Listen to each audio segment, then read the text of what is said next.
Hello students. तो आज layman's medicine में हम पढ़ने वाले हैं एक बहुत ही इम्पोर्टेंट ऑर्गन के बारे में जो कि है हार्ट। इस लेक्चर से हम हार्ट के एनाटॉमी को पढ़ेंगे, तो ध्यान से समझने की कोशिश कीजिएगा क्योंकि एनाटॉमी पढ़ना कोई मासी का खेल नहीं। बहुत ही कम बच्चे इसे समझ पाते हैं और हमारे टेक्स्ट बुक भी कई बार कुछ ऐसे शब्दों का प्रयोग करते हैं जिनका हमें मीनिंग पता भी नहीं होता। तो इसीलिए मैं ये सीरीज़ लाई हूँ ताकि आपको एनाटॉमी पढ़ा सकूँ, और वो भी आपके अपने बीडी चौरासिया और ग्रेस एनाटॉमी के टेक्स्ट बुक से। तो ये लेक्चर ध्यान से समझिएगा क्योंकि ये लेक्चर एक छोटा सा प्रीव्यू है जिसमें मैंने हार्ट के कुछ महत्वपूर्ण और बेसिक कंसेप्ट समझाए हुए हैं। ये हमारे सीरीज़ का पहला लेक्चर है और इसमें बहुत ही सिंपल बेसिक लेवल की जो अंडरस्टैंडिंग है हमारे हार्ट की वो समझाई गई है। जैसे जैसे हम आगे के लेक्चर्स में बढ़ेंगे तो हम सिंपल से कॉम्प्लेक्स कॉन्सेप्ट्स को क्लियर करते जाएंगे ताकि आप इन्हें लाइफ टाइम याद रख सकें। इस सीरीज़ से आप एनाटॉमी को क्लिनिकल पॉइंट ऑफ व्यू से भी समझोगे। तो बिना देर किए चलते हैं अपने वीडियो के तरफ। हार्ट इतना महत्वपूर्ण ऑर्गन क्यों है? क्योंकि ये वो ऑर्गन है जो हमारे शरीर में ब्लड को हर जगह सर्कुलेट करता है। ये ब्लड द्वारा ऑक्सीजन और न्यूट्रिएंट्स को सेल्स में पहुंचाता है, जिस वजह से सेल्स अपना काम कर पाते हैं। ये एंश्योर करता है कि ऑक्सीजन से भरा ब्लड पूरे शरीर में पहुंच सके और ऑक्सीजन रहित जो ब्लड है वो टिश्यू से वापस लाए। टिश्यू से वापस आए हुए डीऑक्सीजनेटेड ब्लड को हार्ट वापस लंग्स में ऑक्सीजनेशन के लिए भेज देता है। ग्रीक में हार्ट को कार्डिया कहते हैं और उसी तरह लैटिन में इसे कोर, जो कि हार्ट के कोरोनरी आर्टरी से लिया हुआ शब्द है, इसे इस्तेमाल किया जाता है। ये टर्म्स हमेशा याद रखें क्योंकि ये टर्म्स जहाँ पर भी दिखे उसका मतलब हमारे दिल से ही होता है। अब चलते हैं हार्ट के लोकेशन के तरफ। हार्ट थोरैसिक कैविटी, जो कि हमारी पसलियों के पीछे स्थित एक खोल भाग है, उसमें लंग्स के साथ स्थित होते हैं। ये उन पसलियों के बीचों बीच स्थित जगह में होता है जिसे हम मिडल मीडिएस्टिनम कहते हैं। आप सबको वैसे तो ऑलरेडी ये बात पता ही होगी कि हार्ट दोनों लंग्स के बीच होता है और पसलियों के बीच वाली हड्डी, जिसे हम स्टर्नम कहते हैं, उस हड्डी से स्लाइटली लेफ़्ट में पाया जाता है। अब हार्ट का ऐसे लेफ़्ट साइड में ज़्यादा होना, इसे हम इंग्लिश में लीवोकार्डिया कहते हैं, जिसमें लीवो का मतलब है लेफ़्ट और कार्डिया का मतलब है हार्ट। पर कुछ लोगों में हार्ट लेफ़्ट में न होकर राइट के तरफ ज़्यादा होता है। इस कंडीशन को हम डेक्स्ट्रोकार्डिया कहते हैं, जिसमें डेक्स्ट्रो का मतलब है राइट और कार्डिया का मतलब है हार्ट। अब बात करते हैं हार्ट के साइज़ की। आपका हार्ट आपकी मुट्ठी जितना बड़ा होता है, जो कि 12 सेंटीमीटर लंबाई और 8 सेंटीमीटर चौड़ाई के बराबर होता है। उसकी थिकनेस 6 सेंटीमीटर की होती है। अब मुट्ठी के हिसाब से देखा जाए तो हार्ट का साइज़ और वज़न महिलाओं के तुलना में पुरुषों में ज़्यादा बड़ा होता है। इसी वजह से दिल का वज़न महिलाओं में 250 से 300 ग्राम तक का होता है, जबकि पुरुषों में दिल का वज़न 300 से 350 ग्राम होता है। अब चलते हैं हार्ट के बाहरी बंटवारे की तरफ। हार्ट को हम दो हिस्सों में बांटते हैं, पहला एपेक्स और दूसरा बेस।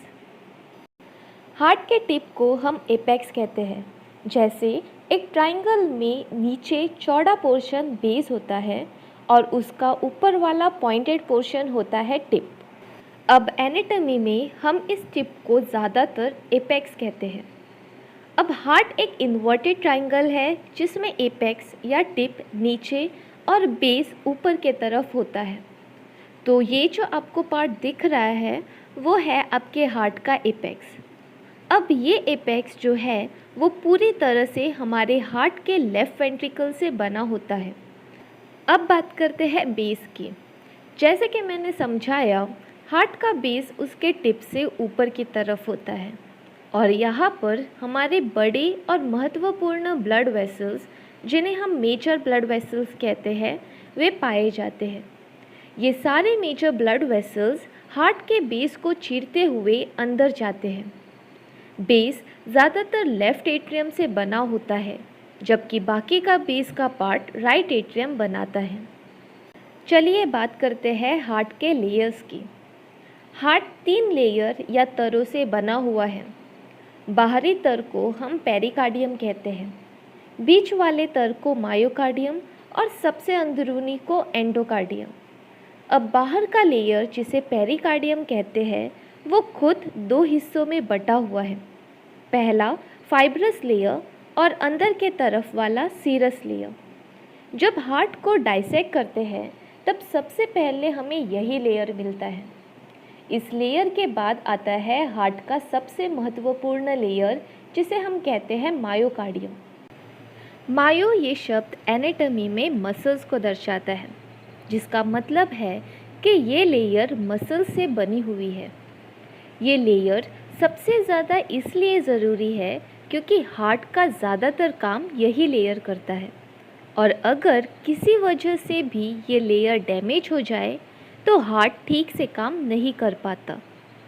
इस हार्ट के मस्कुलर लेयर के बाद हार्ट का सबसे अंदरूनी लेयर होता है, जिसे हम कहते हैं एंडोकार्डियम। एंडो यानी अंदरूनी। ये लेयर सिंपल स्क्वामस एपिथेलियम से बना होता है, जो कि ऐसे दिखते हैं। इसे हम एंडोथेलियम भी कहते हैं और ये हमारे ब्लड वेसल्स के एंडोथेलियम से मिलता जुलता है।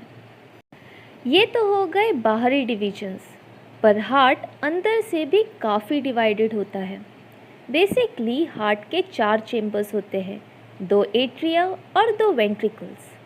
इन चेम्बर्स को हम 2 साइड्स में भी डिवाइड कर सकते हैं, जिसमें राइट साइड ऑक्सीजन रहित ब्लड को लंग्स के तरफ पंप करता है और लेफ्ट पंप ऑक्सीजन से भरा ब्लड लंग्स से रिसीव करता है। अब जैसे हार्ट के 4 चेम्बर्स होते हैं, वैसे ही इसके 4 वाल्व्स भी होते हैं। इन वाल्व्स का मुख्य काम होता है कि वे ब्लड को एक ही डायरेक्शन में बहने दे सके, ताकि ब्लड उल्टी दिशा में न जा पाए। एक बार जो ब्लड एक चेम्बर से दूसरे चेम्बर में पहुंच जाता है, तो वो वापस पहले वाले चेम्बर में नहीं आ पाता, इस वाल्व्स की वजह से। हार्ट के वाल्व्स के नाम हैं tricuspid valve, mitral valve, pulmonic valve और aortic valve. Tricuspid valve right atria और राइट वेंट्रिकल के बीच में होता है और ये ब्लड को राइट एट्रिया से राइट वेंट्रिकल में भेजता है। राइट वेंट्रिकल से ब्लड को भेजा जाता है लंग्स की तरफ पल्मनरी ट्रंक द्वारा। अब राइट वेंट्रिकल और पल्मनरी ट्रंक, इन दोनों के बीच में भी एक वाल्व होता है, जिसे हम कहते हैं पल्मोनिक वाल्व। ये तो हो गए राइट साइड के वाल्व्स। अब बात करते हैं लेफ़्ट साइड की। तो लेफ़्ट साइड में लेफ़्ट एट्रिया और लेफ़्ट वेंट्रिकल के बीच में जो वाल्व होता है, उसे हम कहते हैं मिट्रल वाल्व। इसके खुलने से ब्लड लेफ़्ट एट्रिया से लेफ़्ट वेंट्रिकल में आता है। लेफ़्ट वेंट्रिकल से ब्लड आओर्टा में जाता है और इन दोनों के बीच जो वाल्व है, उसे हम कहते हैं आओर्टिक वाल्व। ये सब जो ब्लड को पंप करने का काम हार्ट कर रहा है, ये सारे ही काम हार्ट इलेक्ट्रिकल एनर्जी या इम्पल्स से करता है। ये इलेक्ट्रिकल इम्पल्स जहाँ से जनरेट होते हैं और जिन माध्यम से वे पूरे हार्ट में फैलते हैं, उसे हम कंडक्शन सिस्टम कहते हैं। ये पूरा सिस्टम हार्ट के कॉन्ट्रैक्शन और रिलैक्सेशन को कंट्रोल करता है। निम्नलिखित भाग इस कंडक्शन सिस्टम को बनाते हैं। पहला एसए नोड, दूसरा एवी नोड, तीसरा बंडल ऑफ हीस और चौथा पर्किंजे फाइबर्स। इन्हें हम डिटेल में आगे के लेक्चर्स में पढ़ेंगे। तो अब बात करते हैं सुपीरियर वेना कावा, आओर्टा और पल्मनरी ट्रंक की। सुपीरियर वेना कावा ये एक बहुत ही बड़ी वेन है जो हमारे शरीर के ऊपरी भागों के वेन से दूषित या ऑक्सीजन रहित ब्लड को लाकर हार्ट के राइट एट्रियम में पहुंचाता है, जहां से ये ब्लड ऑक्सीजनेशन के लिए लंग्स में भेजा जाता है। सुपीरियर वेना कावा की तरह ही इन्फीरियर वेना कावा होता है, जो हमारे शरीर के नीचे के भागों से ब्लड को राइट एट्रियम में पहुंचाता है। इस बात पर ज़रूर ध्यान देना कि दोनों ही वेना कावे वीनस ब्लड को राइट एट्रियम में पहुंचाते हैं, न कि राइट वेंट्रिकल में। वेना कावे के बाद हम बात करेंगे हमारे शरीर के सबसे बड़ी आर्टरी के बारे में, जो कि है आओर्टा। आओर्टा लेफ्ट वेंट्रिकल्स में ओरिजिनेट होती है और यहाँ से वो ऊपर के तरफ बढ़ती है। एक यू टर्न लेकर वो फिर नीचे के तरफ मुड़कर हमारे एब्डोमेन में आती है।